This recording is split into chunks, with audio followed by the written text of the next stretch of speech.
Okay, let's continue where we left off.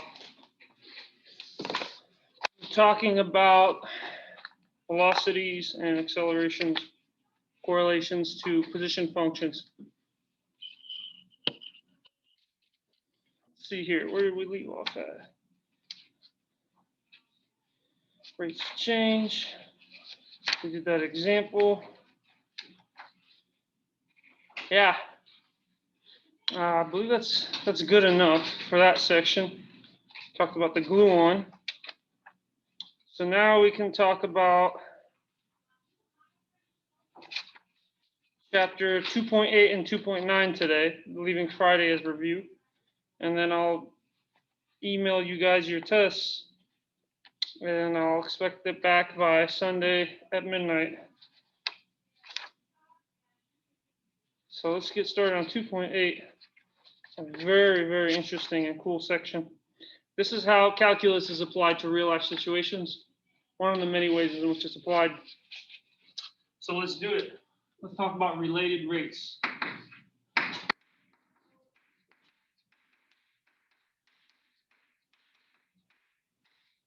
So as we talked about, the derivative of the position function is the velocity function. And now we're going to correlate that to a real life situation. So let's say we have this kind of a scenario. Let's say we have a wall. Here's some building.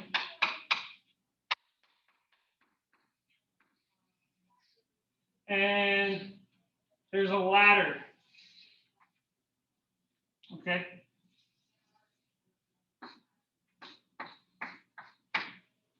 Let's say we have some ladder that's attached to the building.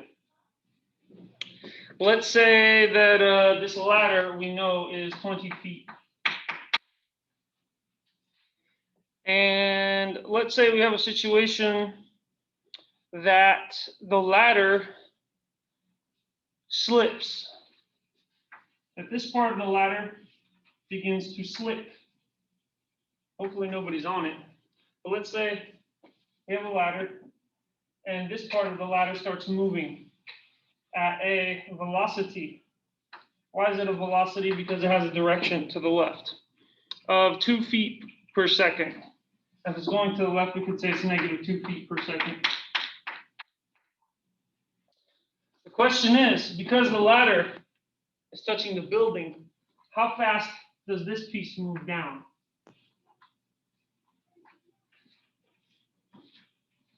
So how fast is, if we call this the x, and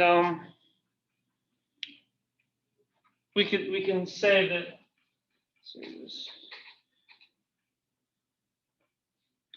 we can say that, okay, this height right here, the height of the ladder from here to here is our y, which is equal to 12 feet. Here's our x, which is unknown. Here's our ladder length, which is 20 feet. How fast is this changing? So if this is our y parameter, then the question is, what is the rate of change of y with respect to time? And by that we denote dy dt. What is this?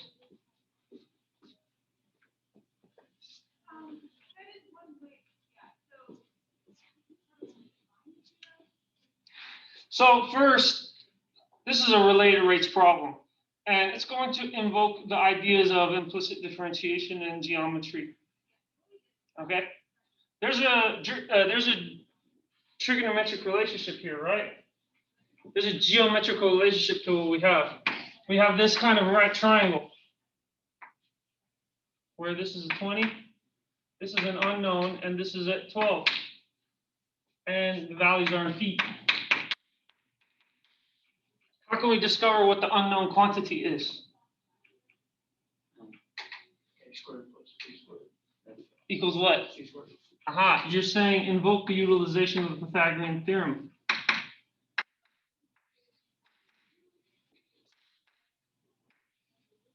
And you want to solve for x, correct?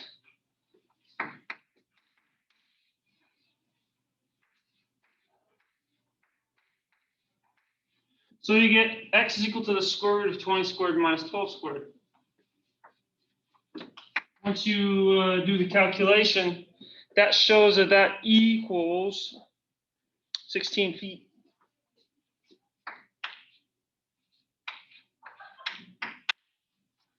So x can be replaced with 16. Now, we wish to find at what rate is the ladder falling in the y component. We know at what rate the ladder is slipping in the x. It's going -2 feet per second. We say negative because it's going to the right. You would say positive if it's going, we say negative if it's going to the left. We say positive if it's going to the right. Okay?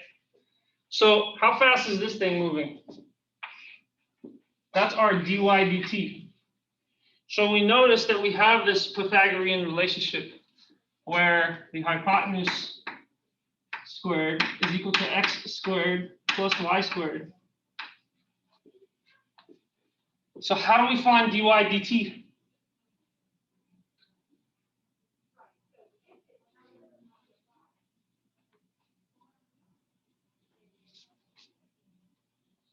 Take like derivative on those? Yes, take the derivative of both sides. So this becomes 2h, h prime because of implicit differentiation, 2x, x prime because of implicit differentiation, plus 2y, y prime because of implicit differentiation. We can factor out a 2, divide by 2, so all the 2's go away.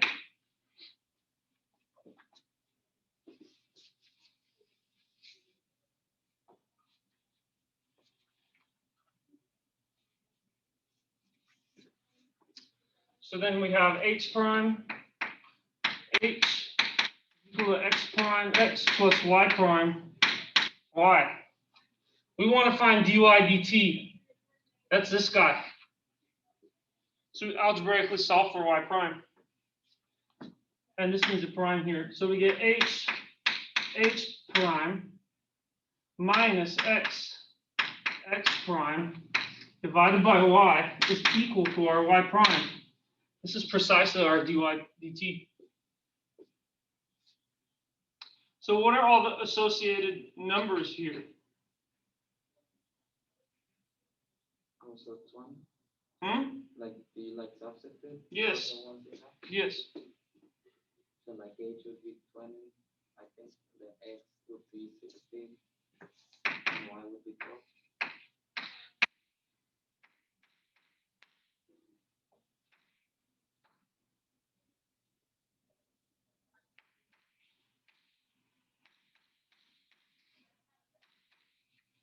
What about h prime and x prime?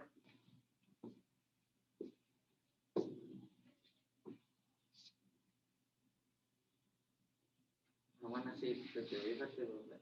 No, because it would be 0. What's 0? No, well, because I was going to say, we'll take the derivative of the number, but if you take the derivative of that number, like of h, that would be 20, would be 0. So I guess it makes no sense. H prime does equal 0, but it doesn't equal 0 for the reasons in which you're saying. Because you're multiplying. No. H prime equals 0 because the rate of change of this length never changes, even though it's slipping. The ladder is not made out of a slinky. A ladder is a rigid structure, so the change in that value h is 0. It's not 0 because you're taking the derivative of 20. It's 0 because the physical significance of rate of change of length. That's a big key concept there. It's not because you're taking the derivative of 20. It's because this length isn't changing. So what about x prime? What is x prime? The same thing? No, it's not the same thing. No. X prime is -2 feet per second because x prime is dx dt. This x component changes with respect to time at -2 feet per second. So this is -2. So this implies you get y prime is equal to negative, what does that say, 16 times a negative 2 divided by a 12.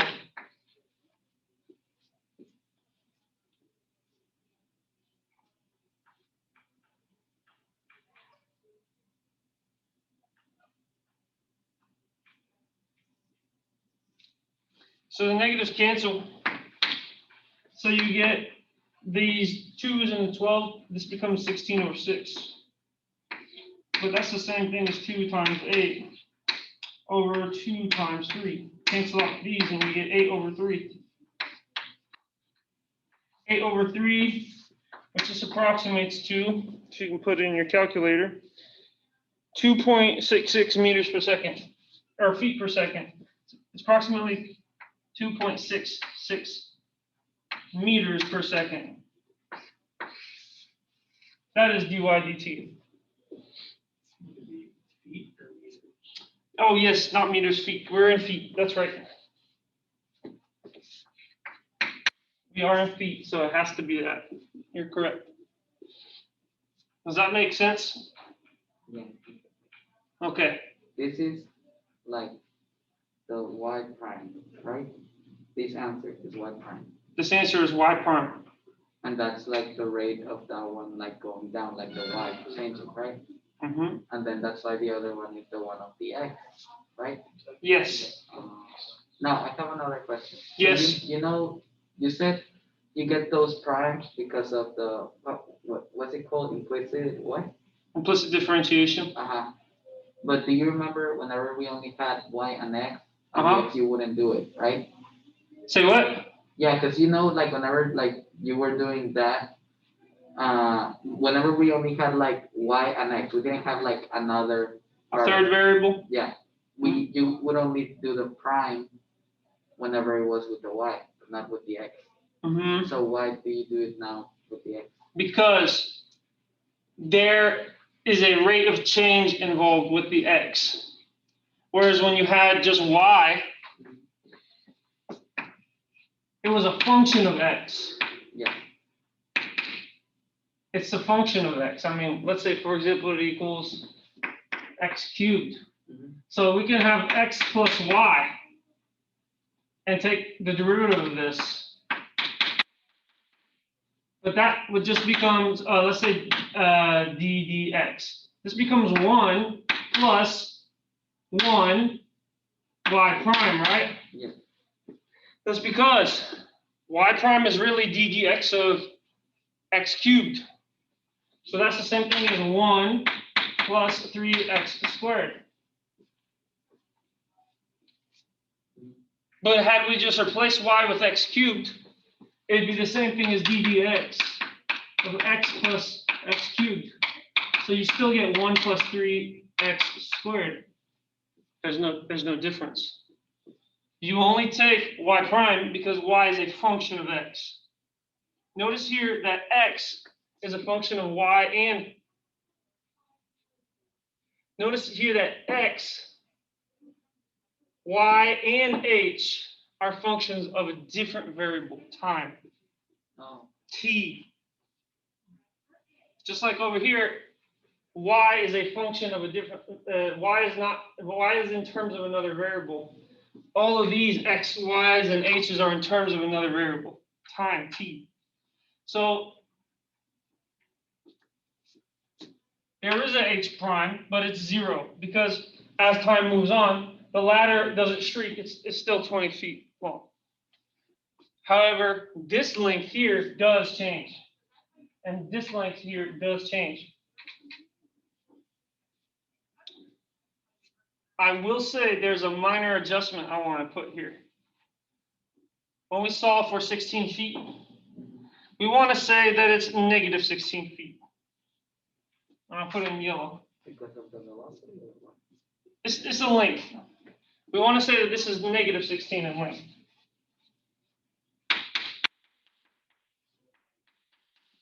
Why? Well, because if you set up like a Cartesian coordinate system, and that's your origin, it's going to like the left. Why do I say that? Well, it was plus or minus when we take the square root anyways. So we get to choose which one we want to pick based off of geometrical consequences. If I were you, would pick the negative, and here's why. Whenever you do the calculations here, we had negative 16 times a negative 2. So once we get our answer, we would get a negative value here. And that makes more sense.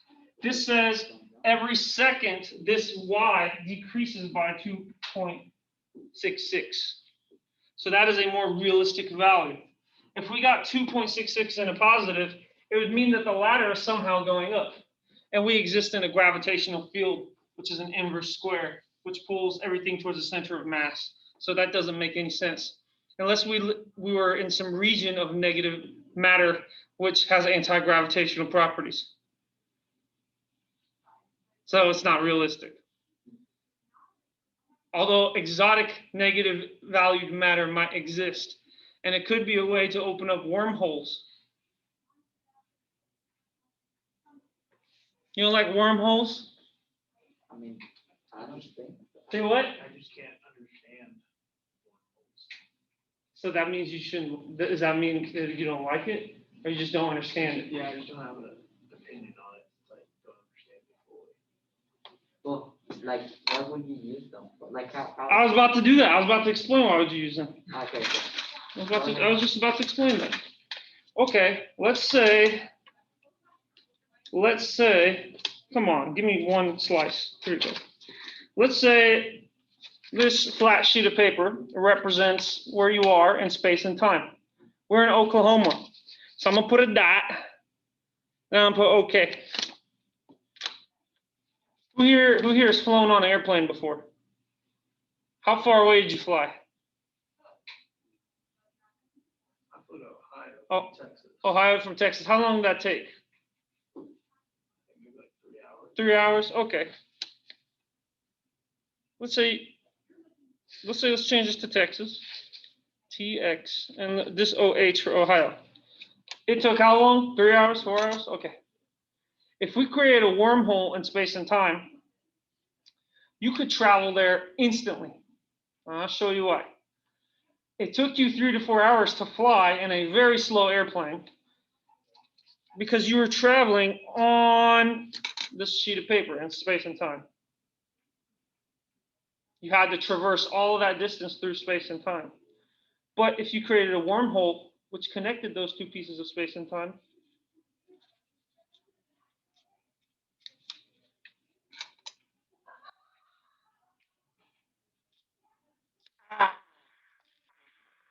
you could travel there in a second, instantly. There's a wormhole right here to Ohio. Now I'm in Ohio. That's why we like wormholes. We would like to have instantaneous traveling. Who here watches Dragon Ball Z? Remember Goku? Instantaneous transform. Do you watch Dragon Ball Z? Okay, well, there's this dude named Goku. He touches his head and he can just teleport places. That stuff can actually happen with wormholes. So it's like teleportation? You don't think that's cool? Yeah, that's cool. Now That's really cool now that you get it, right? Yeah. Yeah. Math can unlock these things. Think about it. 100 years ago, if human beings saw you on a computer, coding or on your phone, calling people across the world in 1 second, they would think that that device is like magic. They would think that you're a sorcerer or some type of like, crazy situation is going on. Yeah, all those advancements were because of mathematics. Mathematics advanced theoretical physics. Theoretical physics advances technology. The applications of physics, which is engineering. Engineering is applying theoretical physics to real life, and they create the technology. We create the theory. Without us, they couldn't invent the technology.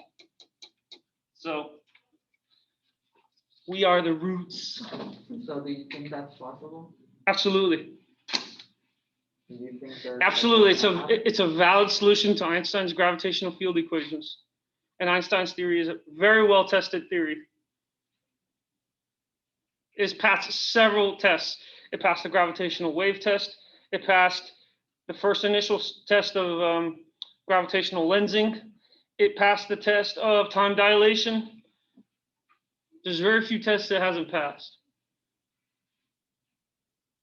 So if we want to see it, like, let's say, like, I want to picture it, right? Right Mhm. now, like, I want to, like, explain it, like, as how I would see it. Uh-huh. Would it be like a portal, you know? Yeah, like a portal. Yeah, exactly. But it wouldn't be a thing like, It would be a portal. Yes. because you know how there was this other way they said like teleporting, but it was something about like if you like remove particles and then move it to another place. Or You're something. talking about quantum entanglement. Yeah, that's another thing. Yeah, that's teleportation of information instantly.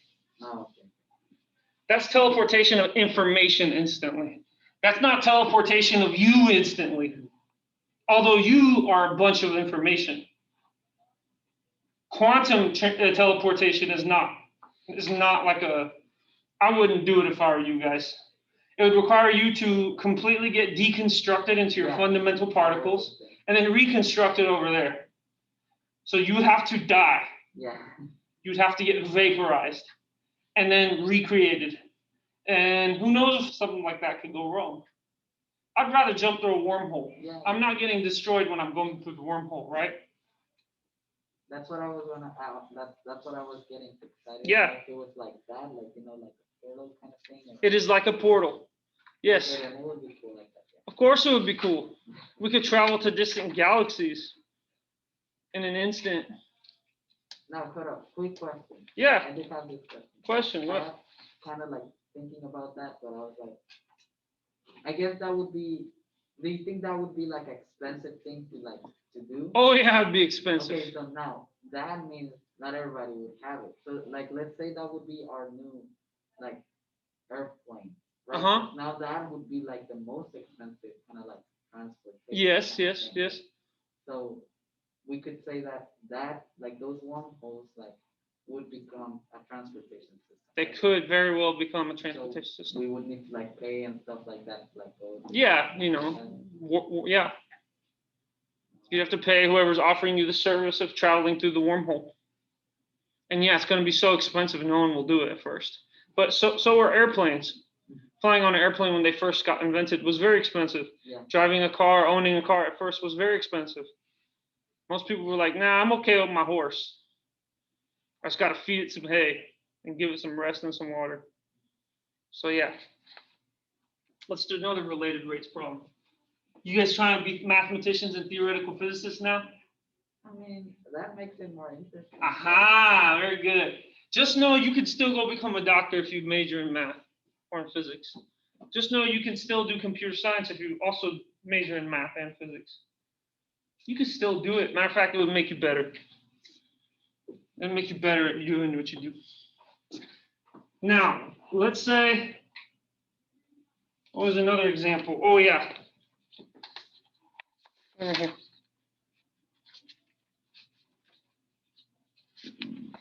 Okay, let's say we have a different example. This is like a word problem here. At 1600 hours, a submarine travels through the path of a radar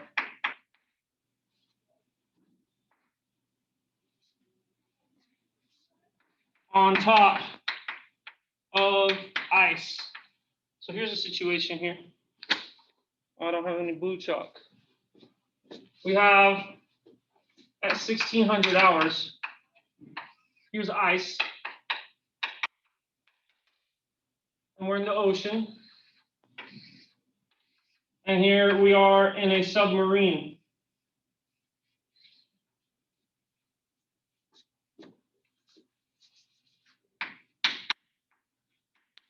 And we are driving above some radar detector, which is sending us signals through electromagnetic radiation. How high is this distance? Let's say we are submerged at 600 meters. And this time it is meters. And not, I didn't mess up the units here. 600 meters.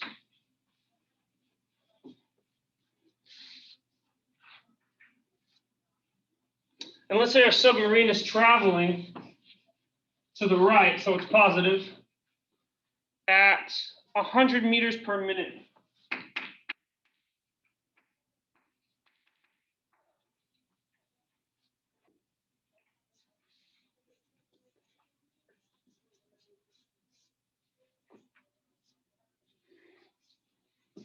Then at 1610,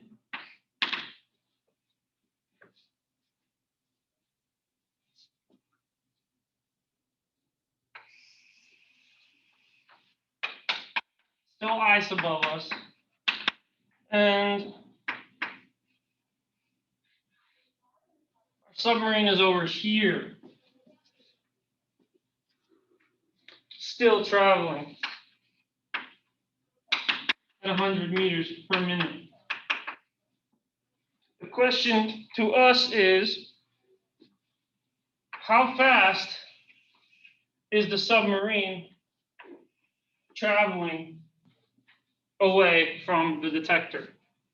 If we call this distance d, then the question is, what is the rate of change of the distance between the submarine and the detector? So the question is asking you, what is d, capital D, dt?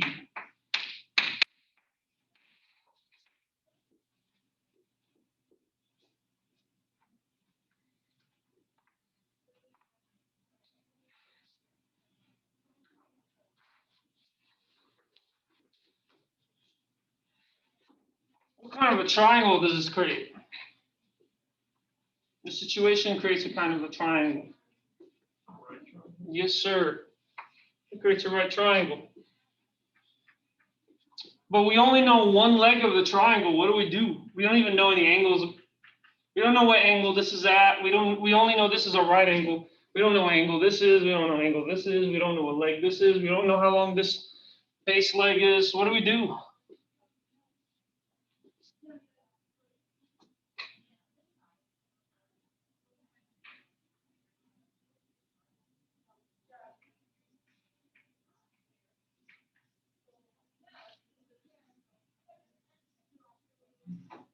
What? That's right. We know how fast it's traveling, don't we? Yeah. And we know how much time went by, right? Oh, 10 minutes went by, and it's moving 100 meters per minute. So in 10 minutes, it's going 100 meters per minute. It's moved 1,000 miles, right?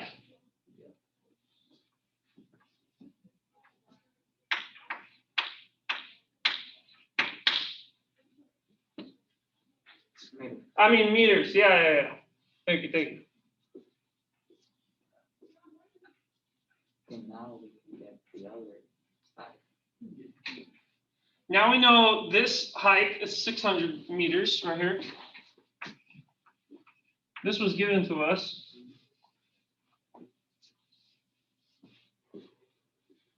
Now you can find that distance d, right? But that's not what we're looking for. We're looking for the rate of change of that distance d. We do need to compute the numerical value of that distance d, though. And how do we do that? Yes.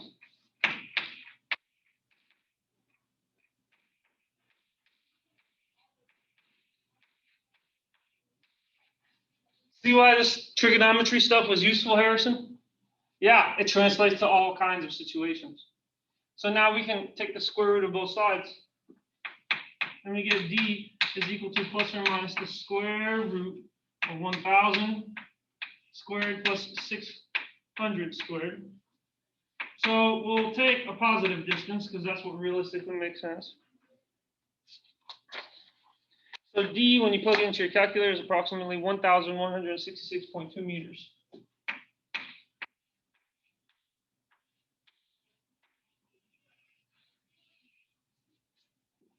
But that's not our answer, guys. question is, at 16 hours and 10 minutes time, how fast is it moving away from that detector? So it's D, capital D, dt is what we're looking for. So we take the derivative. Derivative of what? Of the Yeah. X. Yeah. Double. Say that D squared is equal to X squared plus Y squared. It's the Pythagorean theorem. We take dt of both sides. And again, you get 2d d prime is equal to 2x x prime plus 2y y prime. 2's cancel. We can factor out a 2, divide by 2, they go away. We're really trying to solve for d prime.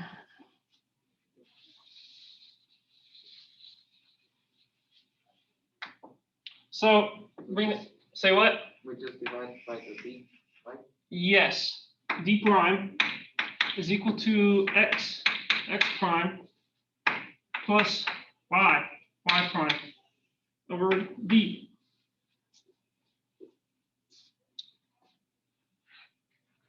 Now we plug in the number. Plug in the numbers. What is x? Very good. Meters. What is x prime? That is that 100 meters per minute? Yes.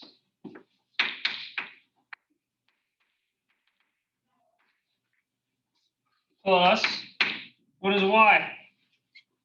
It's 100. Mm-hmm. And what is dy dt? 0. Aha! Because it didn't change any like elevation. It's kept going at the same depth. Mm-hmm. Divided by. 1,166. That's why we found it, because it's required in the calculation. So this part just goes to 0. This part is in meters squared per minute. And when you divide by meters, meters squared per minute is a value of meters per minute. Right? Meters squared per minute divided by meters. When you multiply by the reciprocal, these units cancel. So your value is in meters per minute, which is a rate of change of position, which is a velocity, which is a d prime. So whenever you plug that into your calculator, you get that this equals d prime equals 85.75 meters per minute at that time.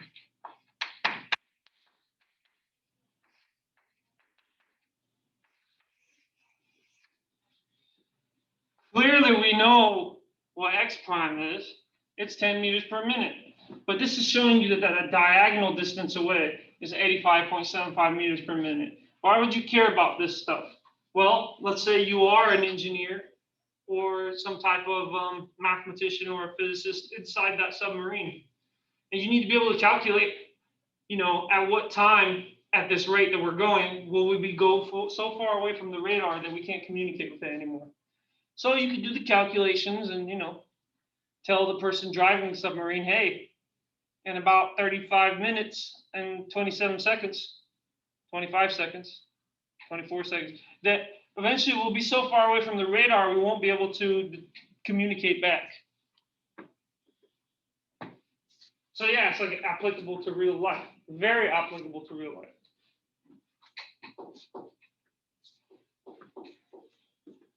Most people think math is not applicable to real life. And there are lots of mathematics that, yes, is not applicable to real life. Although, what is real life? That's a philosophical question. Do you mean working a 9-to-5 job as a grocery store employee where you pack vegetables in people's bags? Maybe, but maybe actually you might be still doing math while you do that because you want to put the groceries in the bag in the most combinatorial and geometrically symmetrical and compact way possible, as to decrease the number of bags that you have to give. So you have to buy less bags per customer so that you increase your profits for the grocery store. Yeah, everything is math. Everything. You breathing is math. Why? 1 breath, 2 breath, 3 breath. You can quantify everything. Math is about quantifying things. How many pieces of chalk? How many seconds? How many photons are being radiated from the lamps per second? Speaking about photons, let's talk about the fundamental particles in which, when you accelerate them, emit photons, electrons and positrons. So let's say an electron and a positron are moving in a magnetic field.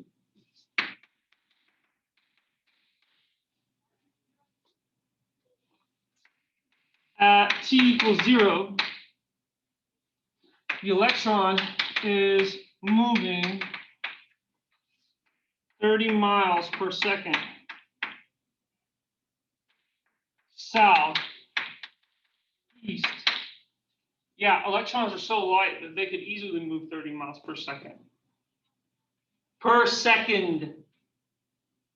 30 miles per second. That's pretty fast, huh?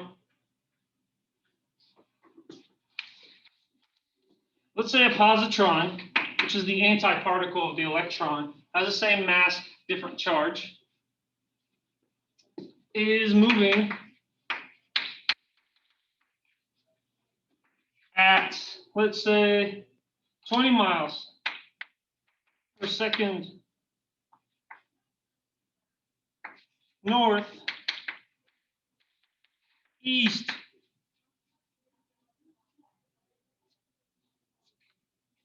And let's say that the electron, or let's say the positron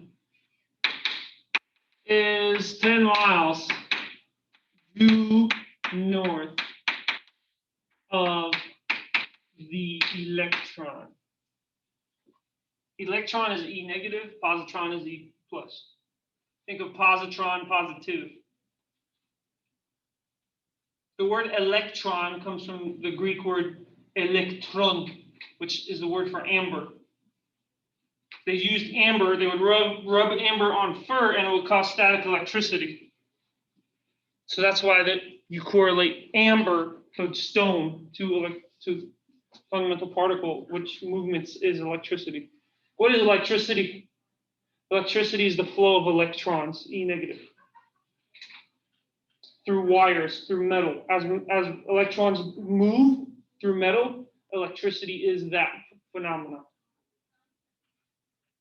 So electrons are like it's like a river inside the metal. So electrons flow like a river inside the metal. And when the flow is happening, that's electricity. When the flow stops, electricity stops.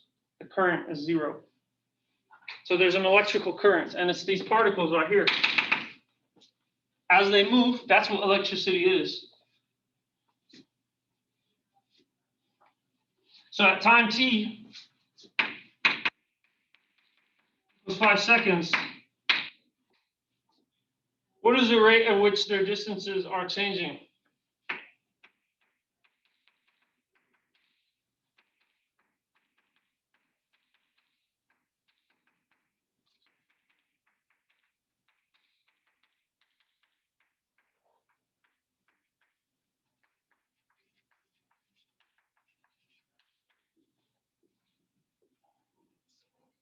So we draw a diagram here.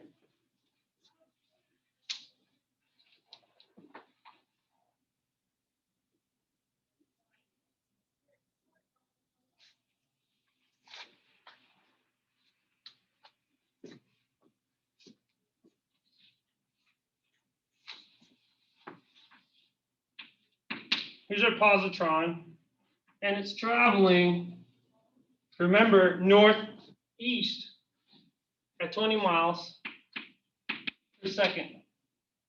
And recall, as the problem stated, it is 10 miles due north of our electron.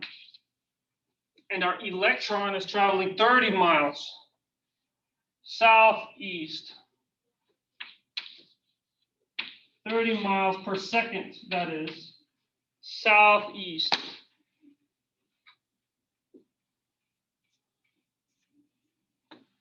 So let's call this distance capital D. The question is asking us, what is d capital D dt equal to at t equals 5 seconds?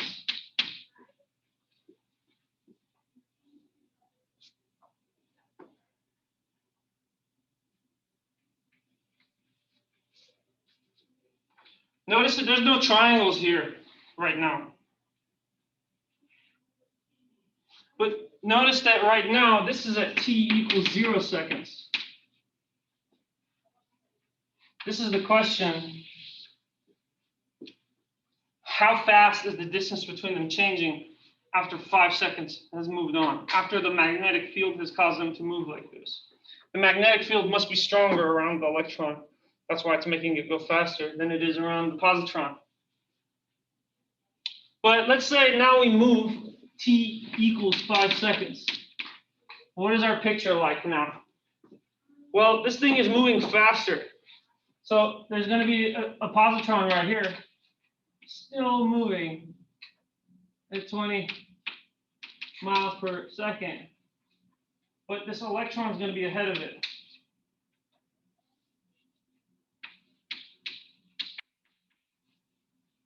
And now we wish to find what is this d.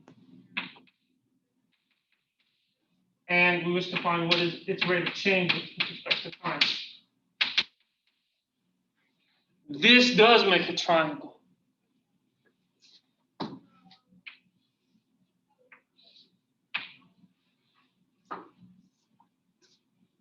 Now we have to find the values of this triangle. We use the fact that we know information about these velocity vectors. This is a vector. So notice that it has an x component and a y component. This has an x component.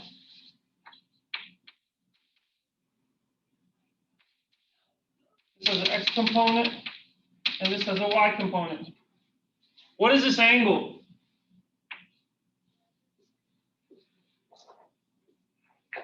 You have the information to know what that angle is. Southeast, northeast. 45. Yes! 45. This is 45 degrees.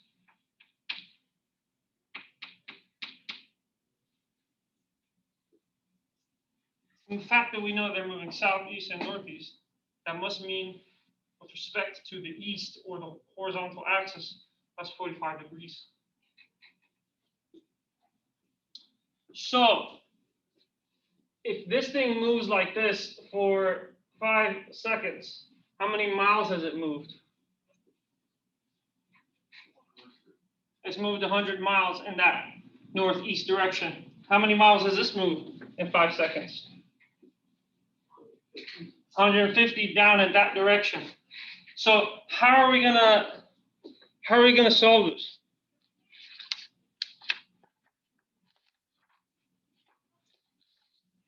Well, first we want to calculate what is the x component and what is the y component.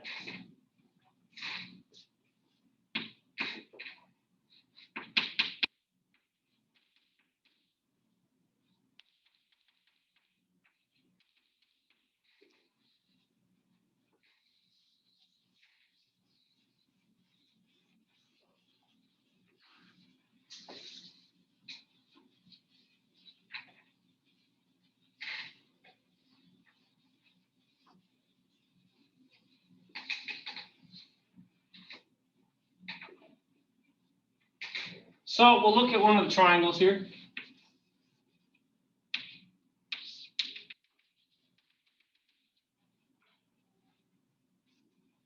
And we'll say this is at 45 degrees.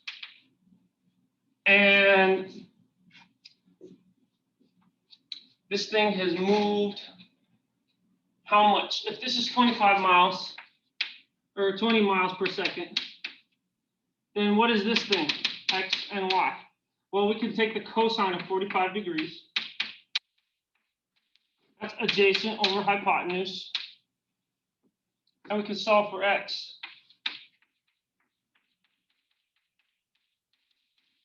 See, trigonometry is useful, Harrison. What's the cosine of 45 degrees? Yes. So this becomes 20 times root 2 over 2. Cancel out this, and that's really 2 times 10. So this becomes 10 root 2, which is approximately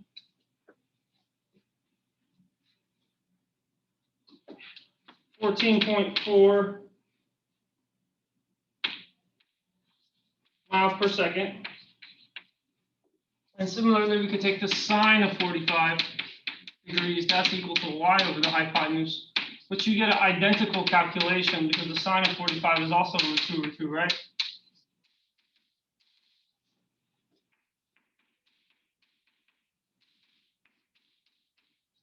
So purely in the x and purely in the y, this guy, which is the positron, the positron is moving 14.4 miles per second in the y, purely in the y, and 14.4 miles per second purely in the x.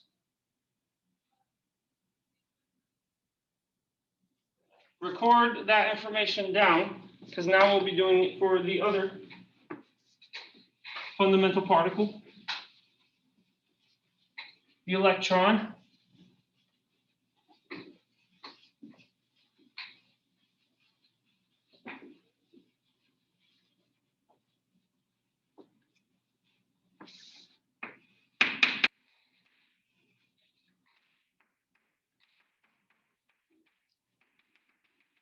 Component, y component, this angle is 45, x, this is the y, cosine of x, or cosine of 45 is equal to x over hypotenuse, implies x is equal to 30 cosine of 45,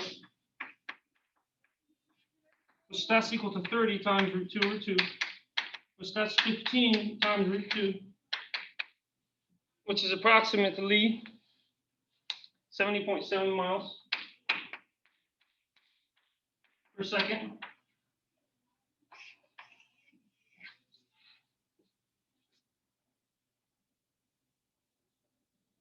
No.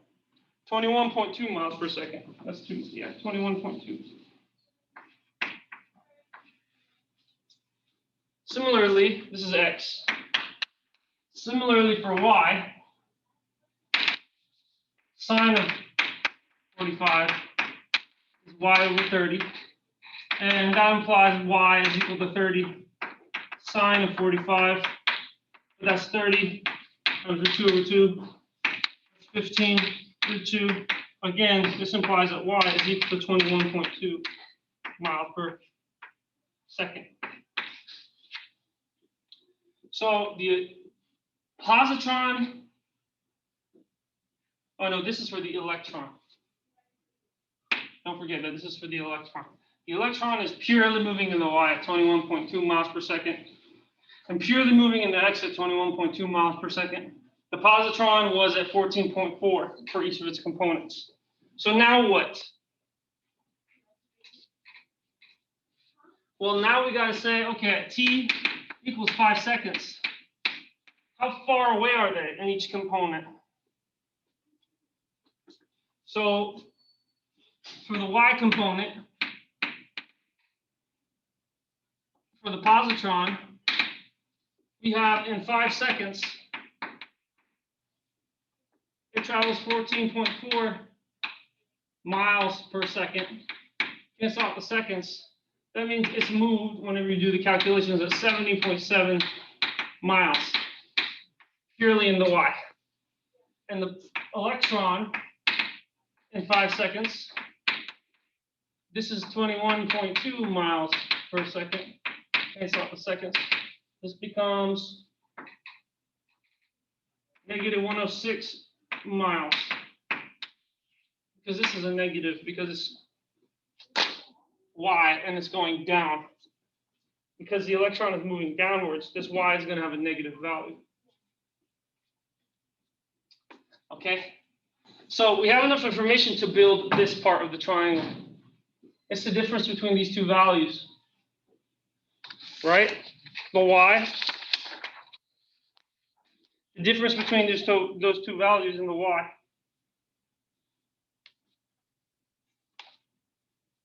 Oh, I thought you were putting it into your calculator.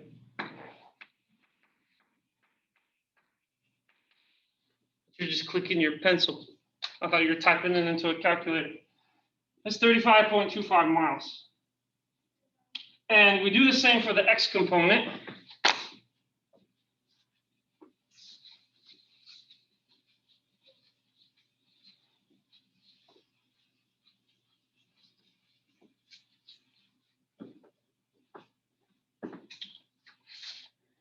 Do the same for the x component. You notice you get the same value.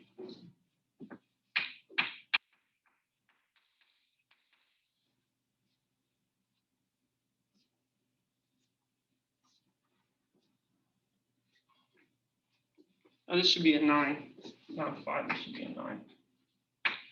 So what is capital D? Whenever you do the Pythagorean theorem, you calculate that this equals 49.9 miles. Now what? All that work just to now set up dt of d squared is equal to x squared plus y squared, where we're calling this the x, this the y, and this is the d. Again, it's 2d prime is equal to 2x, x prime, 2y, y prime. 2's all cancel. We get d prime is equal to x prime plus y prime. That implies d prime is equal to x prime plus y prime all over d. So when we plug and chug, the x input is 35.29. What is x prime?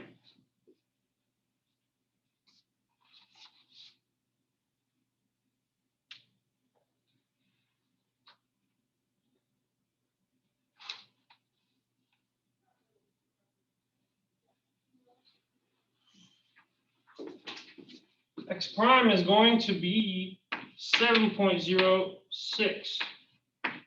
How do we get that? 7.06 is actually equal to the difference in the two x primes of the electron and the positron, because they're a coupled system. They're both kind of floating to the right. So the difference between their speed is how fast the x is changing. So x prime, this is equal to how fast one of them is moving to the right, and the difference between how fast the other one's moving to the right. So we can attain that value by saying that 21.2 minus that 14.4. That's where you get that 7.06. So if you're in a car and you're driving 60 miles per hour, and your friend is in a car right next to you driving 70 miles per hour, how fast do they seem like they're going? You're going the same direction. You're driving 60, they're driving 70, you're both on the same lane going. How fast do they seem like they're going? 10 miles per hour. If you're driving at the same speed, it seems like they're not moving at all compared to you. That's why we subtract these two rates. Because they're both, in the x at least, traveling in the same direction. So we take the difference between the rates at which they're traveling and the x to find the dx dt, which is the x prime. plus the y. Y we've calculated is this 35.29 times what is y prime? Would it be 60.1? 60.1. 60.1.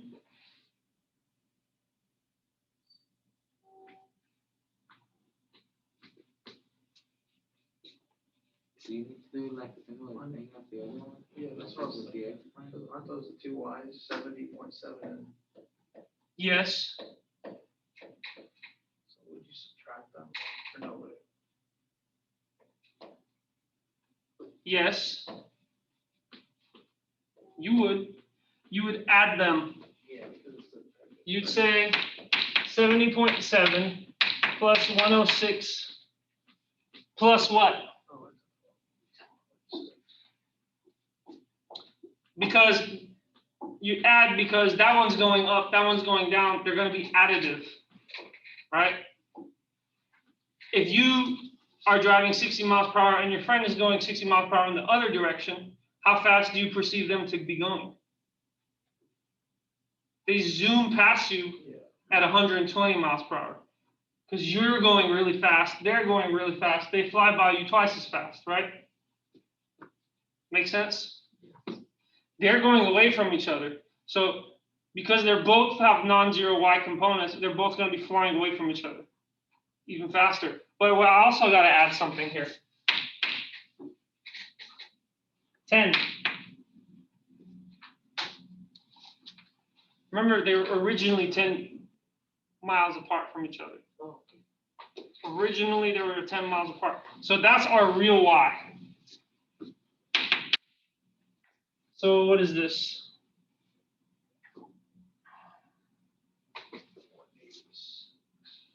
186.6, 186.7 divided by d, which means that's 49.9.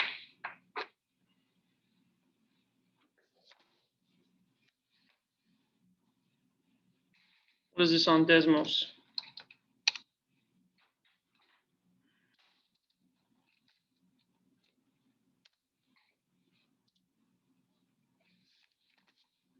You got 35.29 times 7.06 plus 35.29 times this 70.7 plus 106 plus 10. Everything divided by 49.9. So we get 137. I haven't actually calculated this, so I'll write it in my notes.